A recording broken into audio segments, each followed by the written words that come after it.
And the Lord showed me a strategy today. That's what I was trying to remember. He showed me a strategy. This is how the enemy gets us. If you're listening, say amen.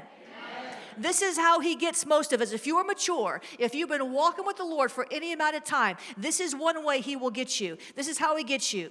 So you're trying to plow through. You ever been taught that? Just plow through the warfare? Just press through. Just plow through.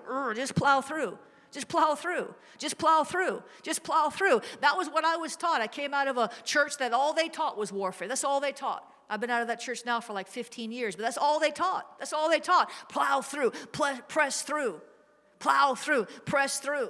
And here's the thing. You would be better off. You try to plow through, you feel like you're plowing through mud?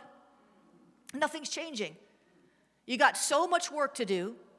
You have so many things you have to deal with. So many problems surrounding you. So many people waiting for you to call them back. And we feel this pressure because there's not enough hours in the day, we say.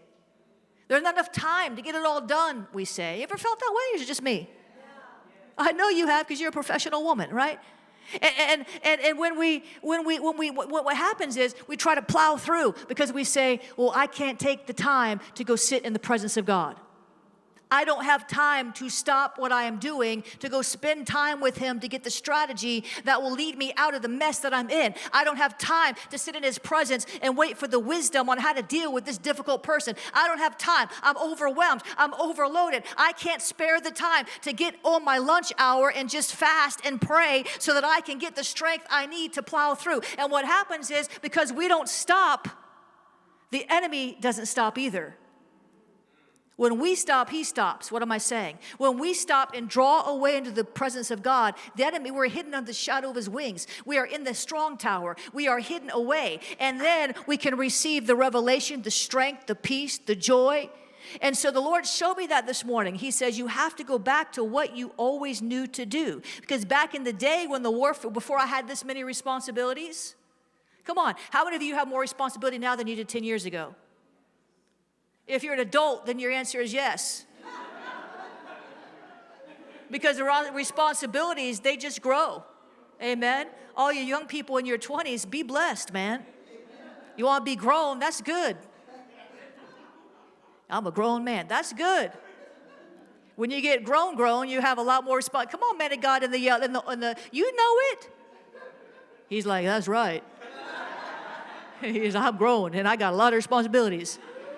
So that's the deception. The enemy wants to keep us out of the presence of God by keeping us busy. He wants to distract us from the blessing of the revelation, from the blessing of the understanding. All you need is one word from God to shift the whole battle. Amen. So you know what I'm going to do this week? Nothing.